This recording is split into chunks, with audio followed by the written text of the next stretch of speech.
the same time we're preparing for actually taking up the Competes Act. So there are all kinds of things happening at once.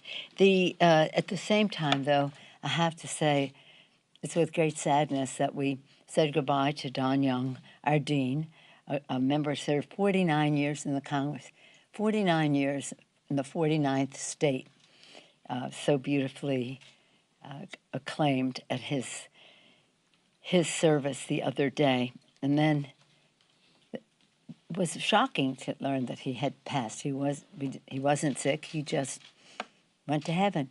And then Madeleine Albright, she had been sick the last few months, and that was a terrible loss for her. A great patriot, the first woman Secretary of State. She made us all so proud about her commitment to the national security of our country, especially now learning from her right up until the end about her experience coming to the United States as a refugee and seeing what's happening in Ukraine and all these refugees coming. So for us, one staunch Republican leaving us, someone we beloved in our Congress, she wasn't really a partisan person, but she was a Democrat, Madeleine, and we'll miss her terribly. So in terms of the insulin bill, we're really very, very excited about that. Americans pay over 10 times for insulin than people in other countries. This is an essential to people with diabetes, and it's going to cap the cost of insulin at $35 per month, making a very big difference to America's families. This is a kitchen table issue. Are people going to be able to pay their bills? And it is for us a step in the direction of the Secretary being able to negotiate for lower drug prices beyond insulin. But the insulin is 1 in 4 Americans is forced to skip or ration doses of insulin, and that's life-threatening. Our bill requires Medicare and insurers to cover insulin on their plans and cap the cost to families on the private side to $35 per month. Again, it paves the way to further action on prescription drugs. The MORE Act that is on the floor today, more of it on the floor today, it's a major criminal reform bill that helps end the racial and economic injustice of marijuana criminalization. We're very proud of the work that has gone into it, and we would hope that it has support in the Senate. It's something that Senator Booker has been working on their version for a while. It's some of what is in this bill stood in the way of our getting the George Floyd, because there were some in the Senate who wanted the aspects of this bill to be in the George Floyd bill. So in any event, it's about justice, and that's what our president is. He's about justice. He's about equity, whether we're talking about health care, whether we're talking about justice in the criminal justice system, whether we're talking about environmental justice, any subject that you can name. This president has been very, very committed to justice in the system. Right now, and again, part of that justice is lowering cost. Right now, of course, we have the Putin price hike at the pump, and it is something that has to be addressed. The price of oil and gasoline, gas at the pump started going up when he started circling Ukraine and Kyiv, and it is even before he went in, but as he showed his intentions. But it's beyond that, too. There is very interest in our caucus in stopping price gouging on the part of the industry. It's about passing on whatever we might pass to alleviate the price at the pump to the consumer.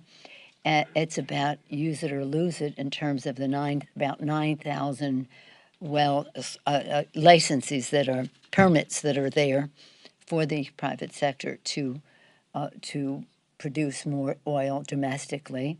So there are an array of issues. So the president will be making his statement later, consistent with many of the things that I've been hearing from our members. You know that the SPRO is already in the public domain, and he'll be making others. But again, it comes back to the subject of lowering cost. So lowering cost at a time of inflation is a reality that must be faced and must be addressed and must be lowered. One place is at the pump. Another place is just the fact that the president, with the increase of 1 million jobs, I don't think any president would say that he himself made that happen. Of course, the public policy that we're engaged in made it happen, but the private sector made it happen too. 1 million jobs, which means that unemployment went down, practically cut in half. And when that happens, inflation increases. I've told you before, when I was a new member of Congress and the chairman of the Fed said unemployment is dangerously low, is going to increase inflation. It's the way it is. But nonetheless, we have to recognize that. Another cause, of course, is COVID. And COVID. We have many reasons to address COVID, but one of them is to recognize the shortage of supply, the supply challenge that we have in so many respects. And one of the things we're doing in that regard is passing the Competes Act, increase supply to lower cost. It's pretty exciting. You've heard me talk about it before. We'll have over $50 billion committed to manufacturing chips, 1,000 chips in a car, 2,000 chips in an electric car. It's pretty exciting, chips and semiconductors. Another over $40 billion to address the supply chain challenges that we have, bringing supply back to our shore or near-shoring them, and the research and education pieces of it. Again, justice, to have many more people participate in the new aspects of our independence, of this president declaring our independence, our self-sufficiency, because we are making more in the USA. And so that's pretty exciting. But it's a very extensive bill. We have much in common with the Senate, some not, and we are preparing to go to conference with that. And again, as I mentioned, the motion to instruct will be on the floor later today on the Republican side, and then next week we'll start appointing conferees to that. So for these and other reasons, it's an exciting time. I just closed by saying yesterday I had the honor of a visit to the Speaker's office, but 5 members of Parliament, women members of Parliament from the Ukraine, accompanied by Ambassador Makarova, whom you all know her. I mean, many of you have seen her here, but she brought 5 members of the Parliament who are women. These women are young. They have children. One child was 2, another 8 years old, small children, their husbands in large measure on the battlefield fighting there, but they thought it was important to come to the United States to tell the American people how they see it from there. They're going on to Canada after that. I had them in with the member of our members, women members, but also the chair of the Foreign Affairs Committee. It was factual, inspiring, emotional, a sense of urgency that you all are aware of. The president of Ukraine has made it clear. But to hear the stories of the children, children are my reason to be here. When some of these parents are killed by the Russians, the children are sent to Russia. How about that? And I think we should get more evidence and documentation about that crime against humanity that the Russians are committing to the children. In some cases with a parent, in some cases not. So again, we pray for the people of Ukraine. We're inspired by their courage, instructed by their president. And I say in closing, did I say in closing once? I'm so proud of our president, the leadership he has provided, not in calling the shots, but working together with our allies in NATO and others outside of NATO for unity against the Russian unlawful assault on a sovereign country, not respecting its borders and harming its people. Any questions? Madam Speaker, thank you so much. On COVID relief, some Senate Republicans have suggested that the package could drop down to $10 billion, putting billions of dollars for global COVID vaccines on the chopping block. Would that compromise be acceptable to you, and are you confident that this could get done by Easter recess? I think what the Republicans are doing is either they don't care or they don't know, but it is wrong. We must honor our response. Of course, we had a bigger package, and it's cut back to 15. That 5 that they said, so what? Stop the world, I want to get off. That's who they are. You don't know that, but that used to be a play. And so how can we say? We have said, we have pronounced, everyone knows, none of us safe unless all of us are safe. By the way, this is not enough money. We're going to even need more money. But because of I'm an appropriator, as you know, so that's my orientation, appropriations and intelligence. And the appropriators left to their own devices can get this done. And they have ways of doing it. That is paid for. We agree what should be paid for. But they will not accept the pay-fors that had been traditional in using budget outlays and the rest. This is shameful.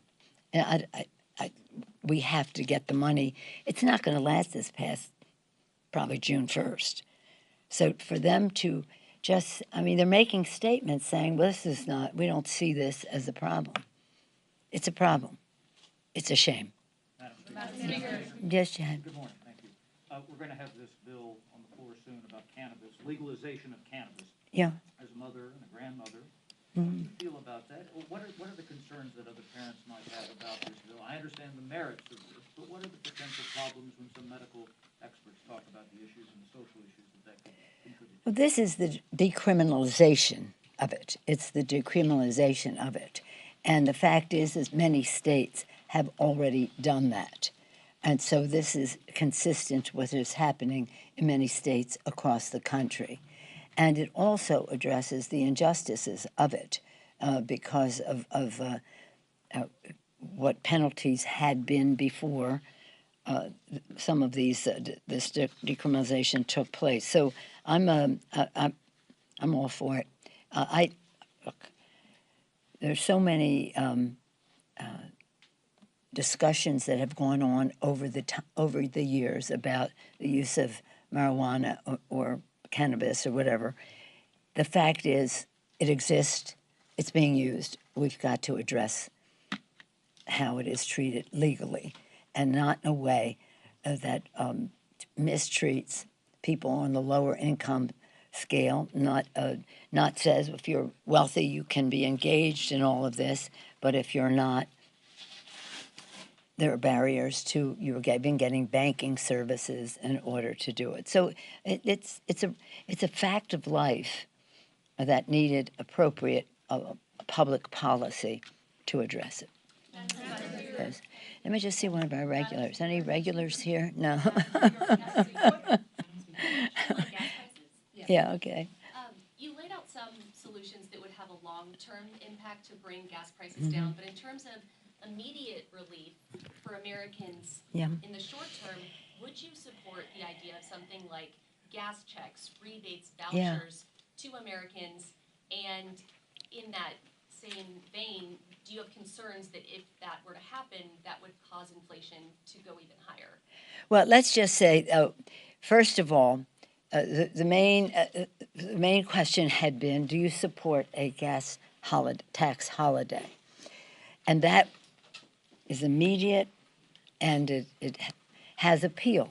People understand it. There's going to be a reduction in the gas tax. That's the pro. The con is that the oil companies do not necessarily pass that on to the consumer. They haven't in the past. And so we're losing the money in the Highway Trust Fund because we've just taken that out. It goes to the oil companies. You cannot write a law. You cannot write a law that requires them to pass it on. That's just the way it is. We've tried every which way. You can have moral suasion, you could encourage, you can incentivize. You cannot require it. So we have a situation where there's money coming out of the Highway Trust Fund. It's going to the oil companies. They may not give it to the consumer, and it has to be paid for. So we're paying for something to give a break to the oil companies that isn't even going to the consumer. So that's the con. The pro is very showbiz. Okay, let's just do something, there it is. But it is not necessarily landing in the pocket of the consumer. It's taken out of the trust fund. We have to pay for that to return it. So that takes us to something else. How do you do that? Do you do it with a tax on production? Or, do you have the consumers pay for that? That is, so people are saying, well, how do we put the tax at the doorstep of the tax industry? So you took it to the right place. How do we help people directly? If you're going to have to pay for it, and you don't want it to come out of the trust fund, something could be a rebate card or a direct payment, and those are the things that are being considered.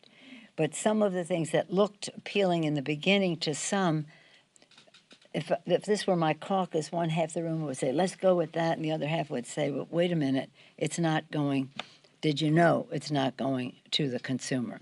So there are a number of approaches that are on the table. You're going to have let's hear what the president has to say today. That will be very important to us. What he has to say. He's going to talk about the SPRO to reduce it. He's going to talk about, we'll just hear what he has to say. Yes, ma'am. Yeah. Gas prices and what the president is going to say today. One of the things he's supposed to recommend is that Congress put fees on oil companies that don't utilize permits that already own. Is that something that you would support and implement here? And also, you're calling it the Putin gas hike, but gas prices started rising a year ago. So is all of this to blame on Putin, or are there other issues? No, partially. I don't say it's all Putin, but it's partially.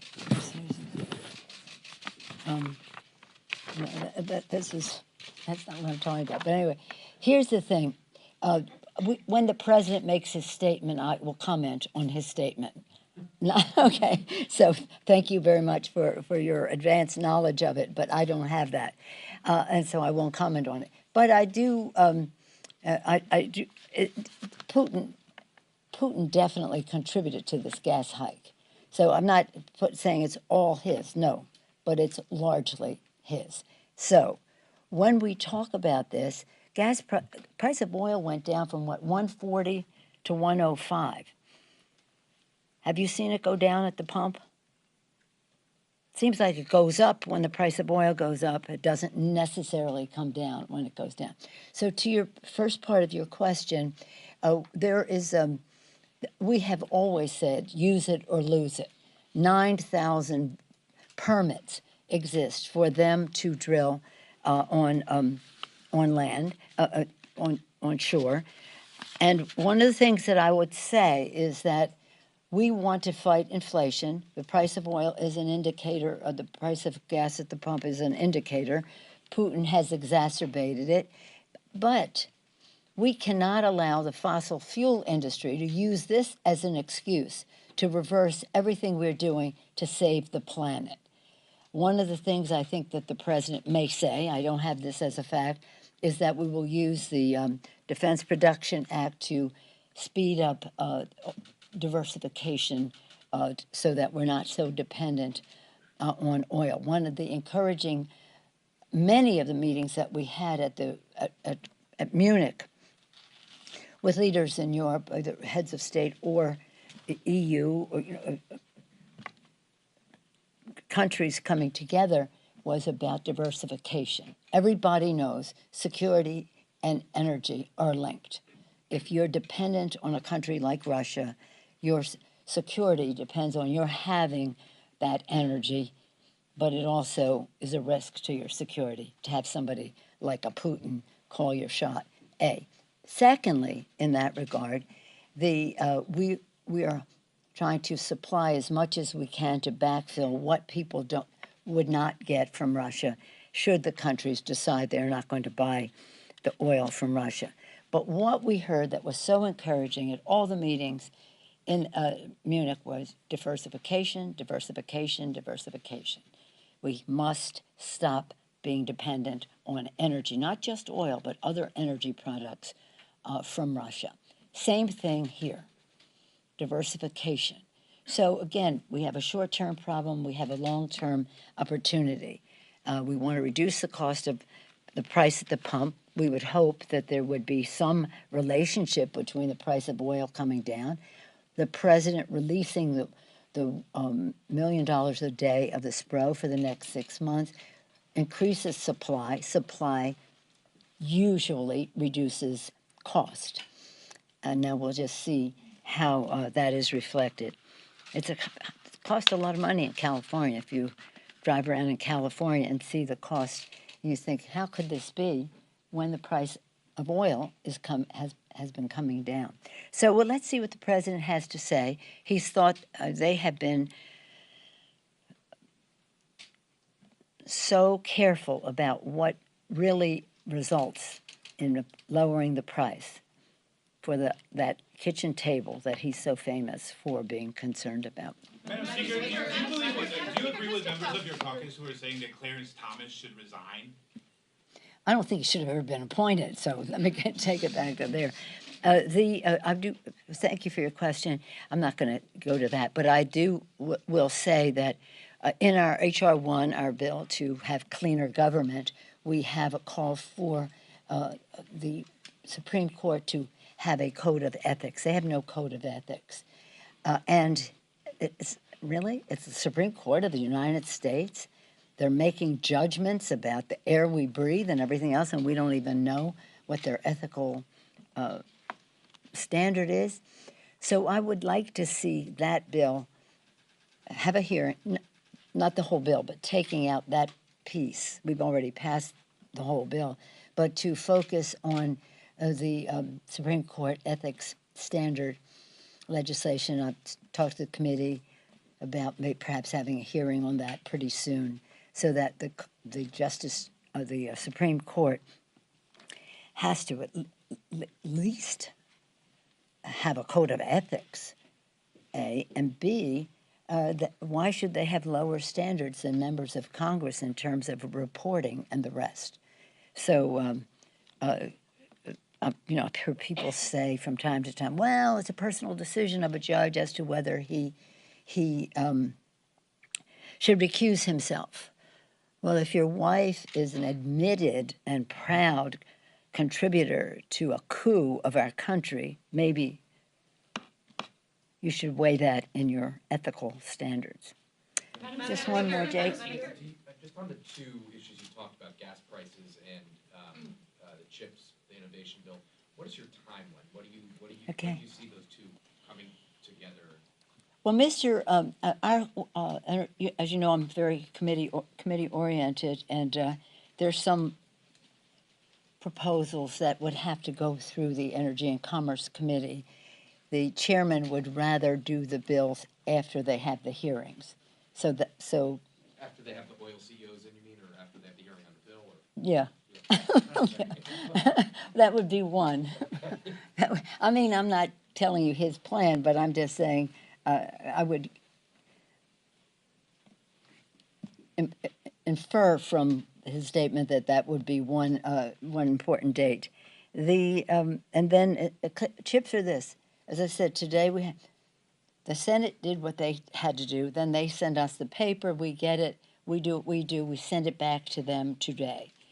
They, at the beginning of next week, have their vote on how we go to conference, and then we start appointing conferees.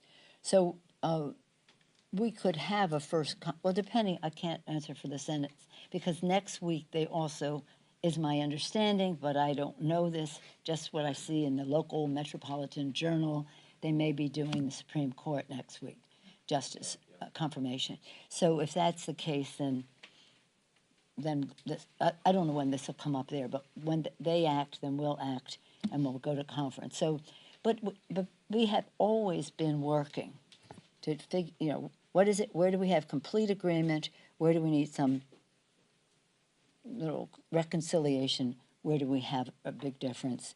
Let's just, and we've been working on that for 4 months. So we're ready. We're ready.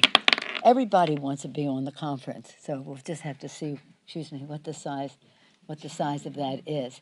It's pretty exciting because, again, it's the American Competes Act of 2022.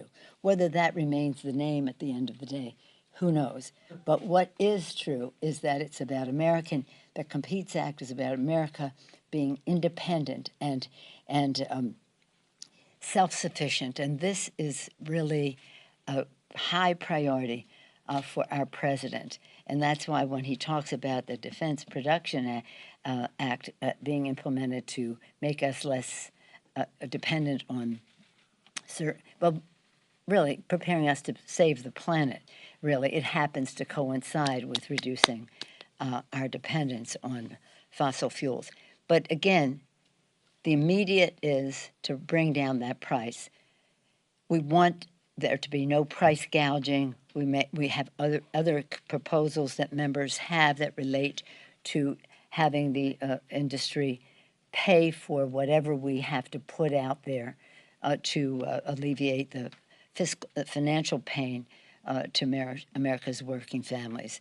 But there are plenty of good ideas, and I'll have to go back to my day job. It's lovely to be with you. Will you go to Poland or the Ukrainian border? Will you go to Poland or the Ukrainian border? Thank you. At some time?